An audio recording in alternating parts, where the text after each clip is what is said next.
नमस्कार, आप देख रहे हैं डेली 24 भारत। मैं हूं आपके साथ स्तुति झा। बुलेटिन की शुरुआत करते हैं। छत्तीसगढ़ में मंगलवार को होने वाली मध्य क्षेत्रीय परिषद की 26वीं बैठक में उत्तराखंड के कई मुद्दों को उठाया जाएगा। इस बैठक में शामिल होने के लिए मुख्यमंत्री पुष्कर सिंह धामी सोमवार को छत्तीसगढ़ पहुंच गए हैं। केंद्रीय गृह मंत्री अमित शाह की अध्यक्षता में होने वाली बैठक में मुख्यमंत्री पुष्कर सिंह धामी की ओर से उत्तराखंड के विकास योजनाओं के साथ ही सामरिक महत्व के मुद्दों को मध्य क्षेत्रीय परिषद में रखेंगे। राज्य के कई जल विद्युत परियोजनाओं की अनुमति के मामले लंबित हैं। राज्य की ओर से इन परियोजनाओं के लिए केंद्र सरकार से अनुमति का आग्रह किया जाएगा। इसके अलावा प्रधानमंत्री ग्रामीण सड़क योजना में नई सड़कों की स्वीकृति, एकत्रित की बाल विकास सेवा, कृषि, स्वास्थ्य, पर्यटन, आपदा प्रबंधन के मानकों में छूट समेत कई अन्य मुद्दों पर चर्चा की जाएगी। सोमवार को मुख्यमंत्री पुष्कर सिंह धामी के छत्तीसगढ़ पहुंचने पर मां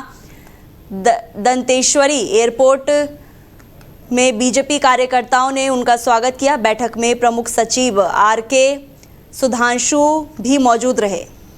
तो वहीं उत्तराखंड के पूर्व मुख्यमंत्री भुवन चंद्र खंडुड्डी का आज निधन हो गया है। वो लंबे समय से बीमार चल रहे थे। उनके निधन की खबर से पूरे प्रदेश में शोक की लहर है। उनके आवास पर लगातार पिछले कई दिनों से राजनेताओं और परिजनों के आने जाने का सिलसिला जारी था। उत्तराखंड के चौथे मुख्यमंत्री रहे भुवन चंद्र को अटल बिहारी वाजपेयी राजनीति में लाए थे। 1990 का दौर था। खंडुड्डी सेना से रिटायर हुए थे। भुवन चंद्र खंडुड्डी की गिनती पूर्व प्रधानमंत्री अटल बिहारी वाजपेयी के भरोसेमंदों में होती थी। पहली बार लोकसभा पहुंचने के 2 साल के भीतर ही खंडुड्डी को पार्टी का मुख्य सचेतक बना दिया गया। 1996 के लोकसभा चुनाव में खंडुड्डी को हार का सामना करना पड़ा। 1999 में अटल बिहारी वाजपेयी सरकार में सड़क परिवहन मंत्री बनाया गया। इस दौर में देश में सड़कों की शक्ल बदलने और हाईवे बनाने का काम हुआ था, जिसके लिए खंडुड्डी की आज तक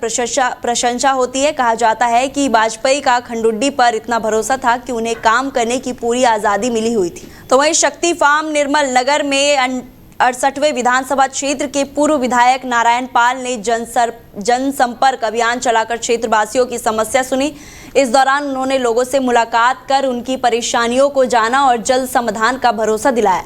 पूर्व विधायक ने कहा कि क्षेत्र में लगातार बढ़ रही नशे की गतिविधियां चिंता का विषय है, जिससे युवा पीढ़ी बुरी तरह से प्रभावित हो रही है। उन्होंने कहा कि समाज का नशा मुक्त बनने के लिए प्रशासन और समाज दोनों को मिलकर प्रयास करने होंगे। उन्होंने क्षेत्र में बढ़ते खनन माफियाओं के खौफ पर भी चिंता जताई। नारायण पाल ने कहा कि अवैध खनन के कारण आम जनता परेशान है और पर्यावरण को भी नुकसान पहुंच रहा है। उन्होंने प्रशासन से इस मामले में सख्त कार्रवाई करने की मांग की है। इसके अलावा किसानों को समय पर यूरिया उपलब्ध न होने की समस्या को गंभीर बताते हुए उन्होंने सरकार से जल्द समाधान की मांग की। उन्होंने कहा कि किसानों को खाद के लिए भटकना पड़ रहा है, जिससे खेती प्रभावित हो रही है। पूर्व विधायक ने कहा कि वो हमेशा जनता की आवाज उठाते रहेंगे और क्षेत्र की समस्याओं का शासन प्रशासन तक पहुंचाने का काम करेंगे। कि नशा का कारोबार यहाँ बहुत फैल गया है और इसके अलावा यहाँ मिट्टी चोरी और जमीनों पे कब्जा करना और 298 पट्टा धारक थे, उन्हें हटाने की साजिश, बिजली का नहीं आना और जो यहाँ के ब्लॉक में नाम मांगे थे आवाज के लिए 2-3 अपने चहेतों को आवाज दे दिया। बिजली नहीं आ रही है, कोई भी सुविधा नहीं है। रोड पे ये भ्रष्टाचार का बोलबाला है। रोड जो बनी थी पाइप डाल रहे थे, गांव के लोगों ने रोक दिया। तो किस पेट्रोल मिल नहीं रहा है, यूरिया मिल नहीं रही है। तो ये तो अंधेर नगरी है, बिल्कुल अंधेर नगरी। बच्चों की पढ़ाई महंगी हो रही है, आमदनी घट रही है, बाहर के लोगों का यहाँ बोलबाला है। सिडको में बाहर के लोग ठेकेदारी कर रहे हैं, वो यहाँ के लोगों के कमीशन के रूप में मोटी कमाई कर रहे हैं और यहाँ के लोगों को कुछ भी नहीं मिल रहा है। आने वाले समय में इस भारत का भविष्य जो मैं देखता हूँ, इस प्रदेश का भविष्य देखता हूँ, इस इलाके का भविष्य देखता हूँ, अगर नौजवानों ने अंगड़ाई ले ली और नौजवानों के अंदर ऐसे गुस्सा बैठ गया तो बड़े बड़े नेता, सत्ता और ये जो शासन है हिल जाएगा। जैसे चीन में हुआ, वियतनाम में हुआ, बांग्लादेश में हुआ, जैसे नेपाल में हुआ। तो नेता भ्रष्टाचार करने से बाज आ जाएं। आज मैं देख रहा हूँ कि 1:30 बजे रात को 1 बजे रात को यहाँ खनन चोरी हो रही है। खनन चोरी की नशा का कारोबार। तो वहीं शक्ति फार्म गोविंद नगर के प्रधान प्रदीप प्रभाकर राय को सहकारी समिति क्रय विक्रय संघ का डायरेक्टर बनाए जाने पर क्षेत्र में खुशी का माहौल है। स्थानीय लोगों और समर्थकों ने इस नियुक्ति पर प्रशंसा जताते हुए उन्हें शुभकामनाएं दी। इस अवसर पर प्रभाकर राय ने उत्तराखंड सरकार और क्षेत्रीय जनता का आभार व्यक्त किया। उन्होंने कहा कि वो किसानों, व्यापारियों और आम जनता के हित में पूरी निष्ठा और ईमानदारी के साथ कार्य करेंगे। उन्होंने उत्तराखंड सरकार में कैबिनेट मंत्री सौरभ बहुगुणा द्वारा क्षेत्र में कराए जा रहे विकास कार्यों की सराहना करते हुए कहा कि सड़क, शिक्षा व्यवस्था और किसान हित से जुड़े कार्य तेजी से आगे बढ़ रहे हैं, जिससे क्षेत्र में विकास हो रहा है। प्रभाकर राय ने कहा कि जनता का विश्वास, सहयोग ही उनकी सबसे बड़ी सफलता है। उन्होंने भरोसा दिलाया कि क्षेत्र में विकास और जनहित के कार्यों के लिए हमेशा तत्पर रहेंगे। समिति के डायरेक्टर चुना गया है। इससे पहले वास्तव में हम लोगों को पता नहीं था कि सोसाइटी में क्रय विक्रय भी कोई समिति होता है। इस साल जब सोसाइटी इलेक्शन हो रहा था तब माननीय मंत्री जी ने हमको इस क्रय विक्रय समिति का एक छोटा सा मेंबर बना दिया था। उसके बाद जब अभी पता चला कि इसमें डायरेक्टर का और अध्यक्ष का चुनाव होता है तो मेरे पास एक फ़ोन आया। मैं तुरंत सितारगंज मंडी पहुंचा और वहां जाकर के अपना पर्चा भर दिया। मेरा पर्चा भरने के बाद शक्ति फार्म से किसी ने पर्चा नहीं भरा, सबने मेरी सहमति दी और मैं निर्विरोध डायरेक्टर बन गया। वास्तविकता ये है कि माननीय मंत्री जी जो हमेशा शक्ति फार्म वासियों के लिए सोचते रहते हैं, सितारगंज विधानसभा वालों के लिए सोचते रहते हैं, छोटे से छोटे कद के लोगों को भी आगे बढ़ाने की कोशिश करते हैं। ये इनका बहुत बड़ा योगदान इस शक्ति फार्म के लिए है। इसीलिए मैं तहे दिल से माननीय मंत्री जी का आभार व्यक्त करता हूँ। आगे मैं आपके चैनल के माध्यम से आप लोगों को अवगत करना चाहता हूँ।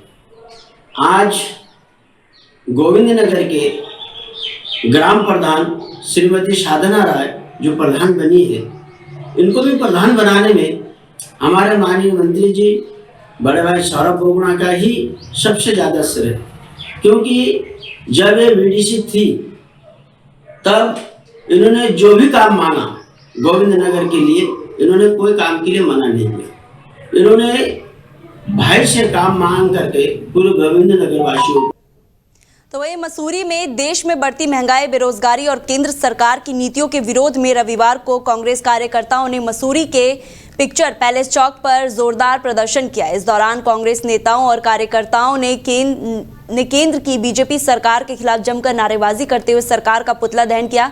प्रदर्शन के दौरान कांग्रेस कार्यकर्ताओं ने केंद्र सरकार के खिलाफ नारेबाजी करते हुए आम जनता को राहत देने के लिए महंगाई और बेरोजगारी पर तत्काल प्रभावी कदम उठाए जाने चाहिए।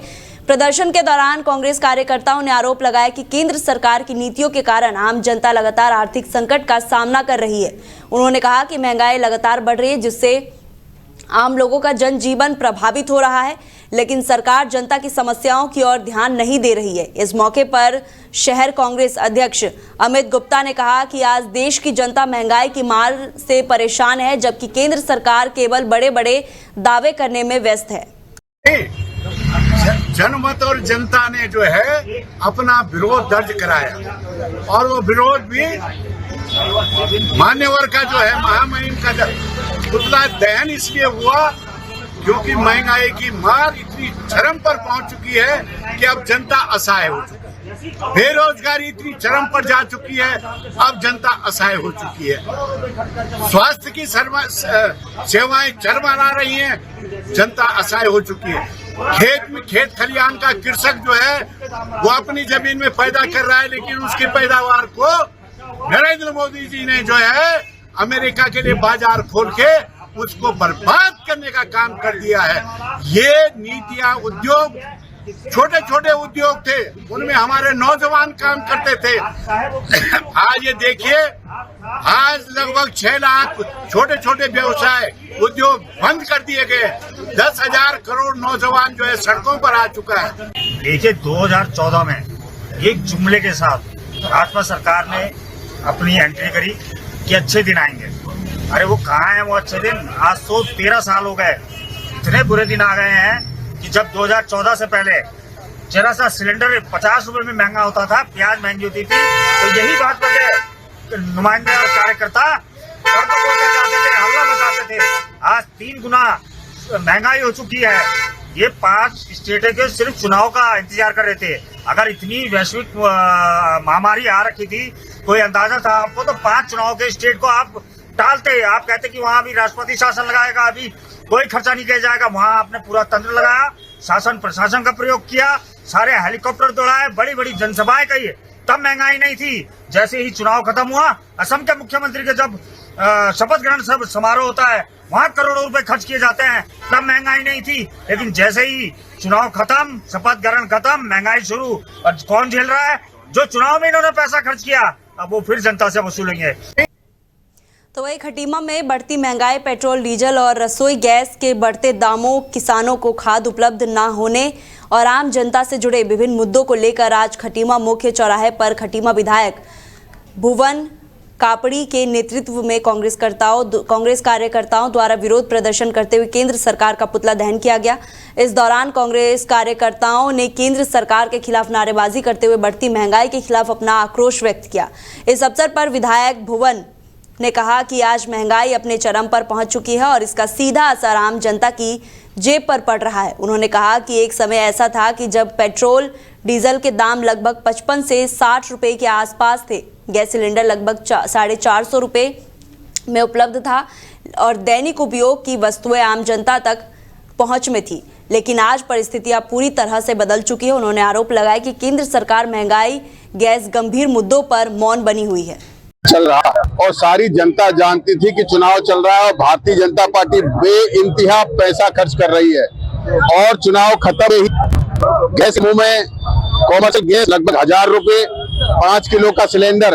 एक गरीब इंसान, छात्रावास में रहने वाला स्टूडेंट, हॉस्टलों में रहने वाले या जो कमरा लेके रहते हैं, जो तो ये उत्तराखंड के ऋषिकेश में उज्जैनी एक्सप्रेस अचानक बेकाबू हो गई। दीवार तोड़कर इंजन और कोच पटरी से उतर गए। खांड गांव में शटिंग के दौरान यह हादसा हुआ। घटना गाड़ी संख्या 14317 उज्जैनी एक्सप्रेस स्टेशन यार्ड में शटिंग मूवमेंट के दौरान हुई। रेलवे के मुताबिक उस समय ट्रेन खाली थी। इस घटना में किसी प्रकार की कोई जनहानि या घायल होने की सूचना नहीं है। घटना की जांच की जा रही है और प्रारंभिक जानकारी के अनुसार ब्रेक सिस्टम में तकनीकी खराबी के चलते यह हादसा हुआ। राहत की बात यह रही कि ट्रेन खाली थी, इसलिए किसी यात्री के घायल होने की सूचना नहीं है। रेलवे अधिकारियों और तकनीकी टीम मौके पर पहुंचकर हालात का जायजा लिया। वरिष्ठ वाणिज्य प्रबंधक महेश यादव ने बताया कि इंजन के पहिए पटरी से उतरे हैं और जांच शुरू कर दी गई है। इस हादसे में अधीक्षक सरोज कुमार ने बताया है कि रात को उज्जैनी एक्सप्रेसवे की शटिंग की जा रही थी, उसी दौरान ये घटना हो गई। तो वहीं उत्तर भारत के साथ साथ अब देवभूमि उत्तराखंड में भी भीषण गर्मी का कहर देखने को मिल रहा है। यहाँ मैदानी इलाकों में सूर्य देव के तेवर लगातार तल्ख होते जा रहे हैं, जिससे आम जनता का हाल बेहाल चल रहा है। आज 19 मई मंगलवार से ही सुबह सुबह चिलचिलाती धूप और भीषण गर्मी ने लोगों को बुरी तरह से झुलसने के लिए तैयार है। उत्तराखंड के मैदानी इलाके में तपिश लगातार बढ़ती जा रही है। मौसम विभाग ने चेतावनी दी है कि आने वाले 2 से 3 दिनों तक के भीतर राज्य के अधिकतम तापमान 1 डिग्री से 3 डिग्री सेल्सियस तक बढ़ेगा और इसका इजाफा देखने को मिलेगा। हालात को देखते हुए राज्य आपातकालीन परिचालन केंद्र ने बड़ा एक्शन लिया है और उत्तराखंड के सभी जिलाधिकारियों को पूरी तरह से सतर्क रहने के कड़े निर्देश दिए हैं। तो फिलहाल बुलेटिन में इतना ही। आप देखते रहिए डेली 24 भारत। नमस्कार।